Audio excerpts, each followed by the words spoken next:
Так, ассаламу алейкум, ардактуу эл көрсөң каналынын көрүүчүлөрү жана катталуучулары, амансыздарбы?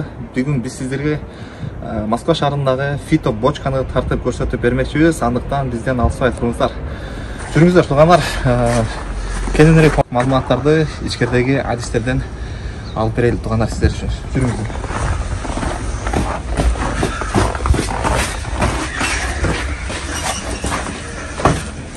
Келгенде де оң тарапта шлепкалар болот экен. Шлепкаларды мындай шлепкалар бутуларды чечип, мына боларды бул жакка коюп туруп, ичкерибизде кирип кетесиңер. Мына сиздерге толугураак маалыматты ушул адис менен айтып бермекчибиз. Так, ассаламу алейкум. Алейкум ассалам. Аты жөнүңүз? Искендер. Искендер. Султан. Азыр ушул Искендер мырза фито бочканын артыкчылыктарын, анан ошондой эле денеге кандай пайдасы бар экенин сиздерге айтып бермекчи. Назарыңыздарды ушул мырзага бурабыз. Бул жакка жүрүңүз.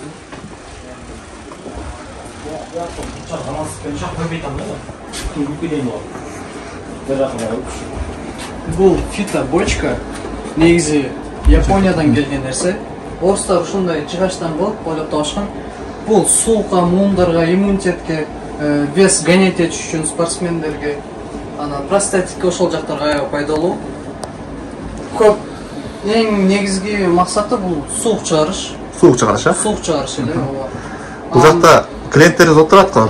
Клиенттериз ушулардан көбүрөөк сураш керек да, процесс кандай? Ассаламу алейкум, байке. Алейкум салам. Бул фито бочкада жатат кез чалкалап, маза кылып. Кандай болуп атат? Бул жерге мен биринчи келишим эмес, экинчи келишим. Экинчи келишим. Бул өтө жакшы нерсе. Главный биринчи очередте бул спортсмендерге вес кууганы.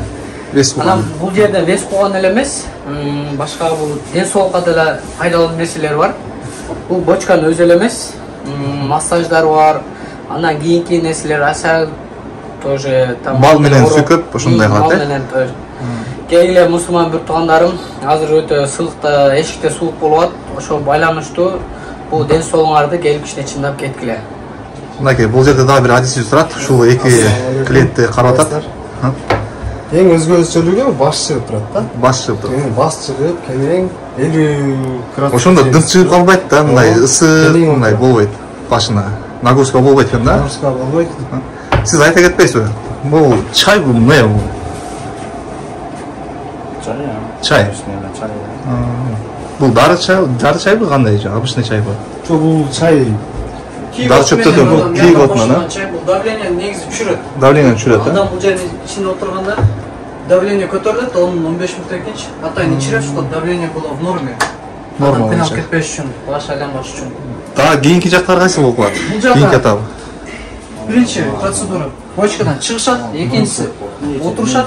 Отурат. Смесибиз бар. Бал, черный цмень, бир-эки чөп аралашкан аралашмабыз, смесь. Бет, эки бөйрөккө, далга, путтан ылдый, сол колго беребиз, мускул тарапка швайктардан ороп коебуз. Бул жакта 20 дымдалат.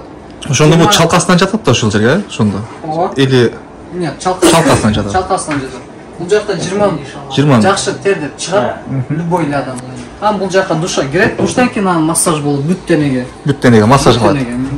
Ошол 3 этап биригип, услугаңар силердин канча болуп калат? 3 этап биригип, услугабыз 1500. 1500 сом болот. Так, мынакей туугандар, бардыгын көрсөтүп берди. Ички условиясы аябай жогорку деңгээлде экен мынакей. Бир да мындай грязный нерселерди көрбөйсүздөр. Аябай бардыгы аккуратно, таза, өзүңүздөр көрүп жаткандай. И могул жерде мындай клиенттер, кардалар мондай отуруп, могул жерде чай ичкенче, кофе ичип, жада калса мондай таттууларды алып келип коюптур туугандар. Ички оорасы аябай жакшы экен, негизи мындай адамга мындай приятный нерсени тартуулайт экен. Анан өзүбүздүн натуралдык суусундуктарыбыз, корут, шоро, ушундай жана башка суусундуктар бар экен. Так, ал эми бул жакта сертификаттар, бул массаж боюнча сертификаттары бардыгы окугандыгы жөнүндө күбөлүк. А бул ошондо кандай мётпу? Бул дары теке. Эмне үчүн жасалган? Бул простатитке, балалуу болушпой жүргөн балдарга, семейный. Сүйкөйт ошондой. Буну жейт. Жейби буну, Бунун составы 27 чөп, бал, черный смен аралашкан.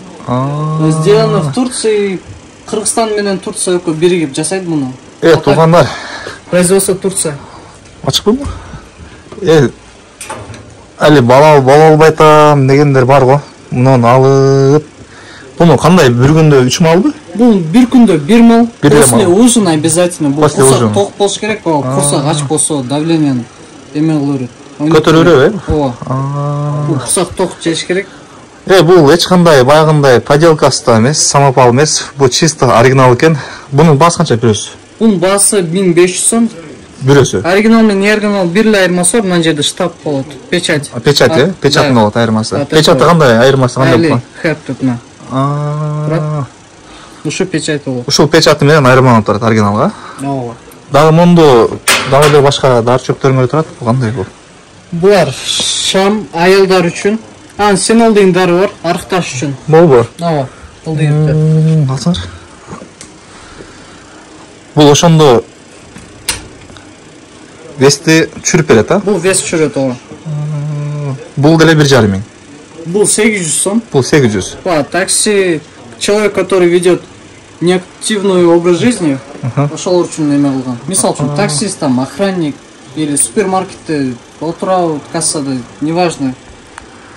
Күнүнө 1 мал бул деле. Жок. Бул канча? Канча мал, способ применения. Бул бир жолу. Бир жолу. Күнүнө бир жолу. Перед ужином. Перед ужином. Да. Бул деле ошол сыяктуу. Шамбы? Шамбы азыр.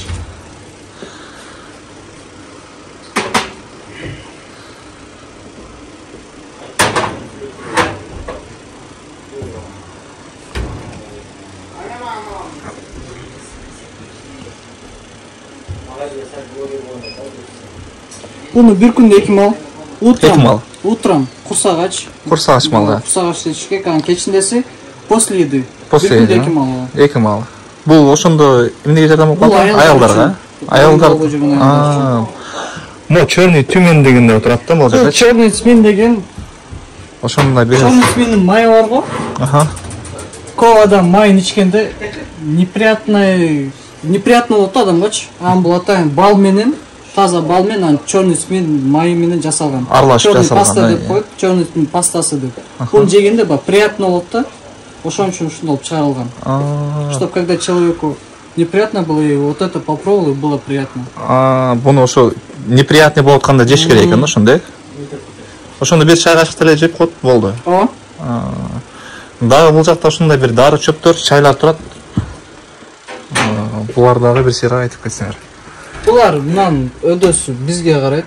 Так, мына жакта биз чай беребиз, чабрецкий оттун чайы, мята бул жит берет. Бул дагы өдөсү уже биздин эмелерибиз. Өзүбүзгө караштуу сактайбыз. Все. Акоо, рахмат, ишиңизге ийгилик. Хорошо, рахмат силерге. Дагы бир сыйра бул жактарды тартып көрсөтүп берели. Негизи мага киргенде эле мондай аура сага жакта.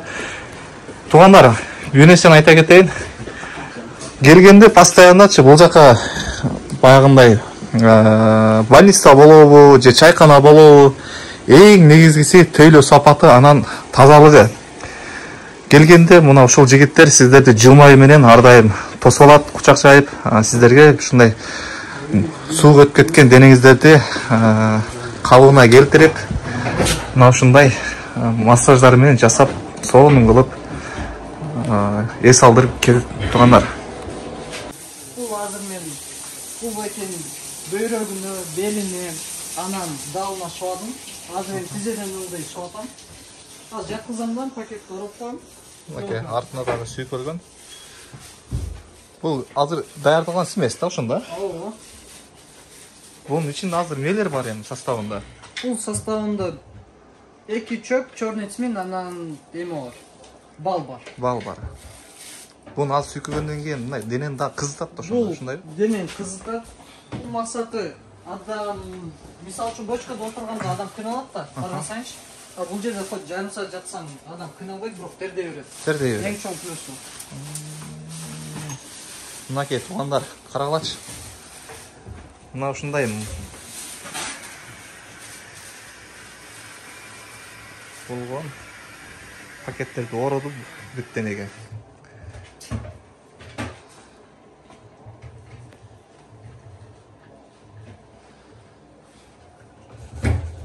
Байке, жырга ойлой калдыңызбы, сергип? Минус 30 болуп атат эми эшикте.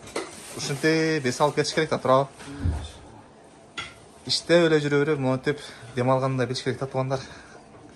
Бул байке өзүнүн ден соолугуна аябай кам көрөт экен.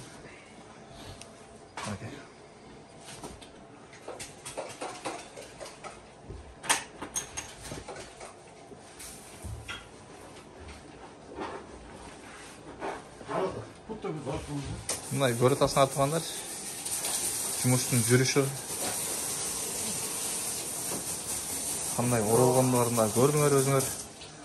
Азыр эми бул байкени 20 мүнөткө ушундай ороп коебуз. Бул фитобочканы биз биринчи бул иш ачылганда адамдар, клиенттер көп келсин деп ачылган жок да бул ишчи. Биринчи тазалык, дезинфекция. Терден көп нерсе кандай зыккандай жок да. Ар бир адам чыккан сайын бочканы жууп турабыз.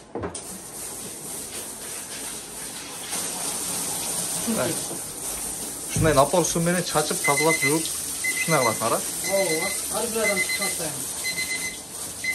Буну ошондо канча жолу жуйсуңар ошондо? Мындай жышып жуйсуңарбы, же кандай? Же чачып эле ошо менен бүттү, же средствосу барбы өзүнүн кандай? Бул биринчи адам чыкты, адам чыккандан кийин бир катар терин кетиребиз. Бул бир. Экинчиден мына средствобуз. Бул средство ичинде для бани, для чистки, для дезинфекции тела. Анан ушундай чачып чыккандан кийин азыр кандай болгонун көрсөтүп коеюн. Мына чачылыш тартибин да көрсөтүп берет туугандар силерге.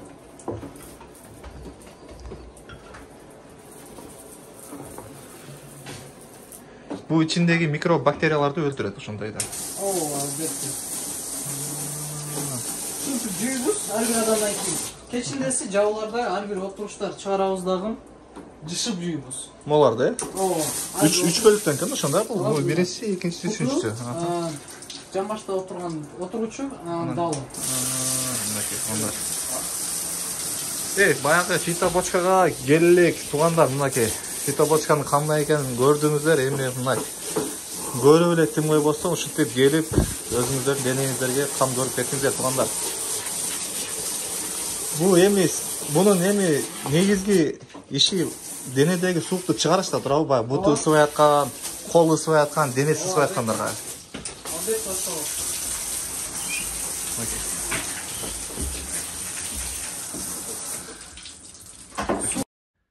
Так, туугандар, бүгүнкү чыгарылыш мына ушул фитобочка болду. Андыктан келип эс алып кетиңиздер туугандар. Күндүзгү 12ден түнкү 12ге чейин иштейт туугандар. Каналга катталып, лайктан басып кетиңиздер туугандар.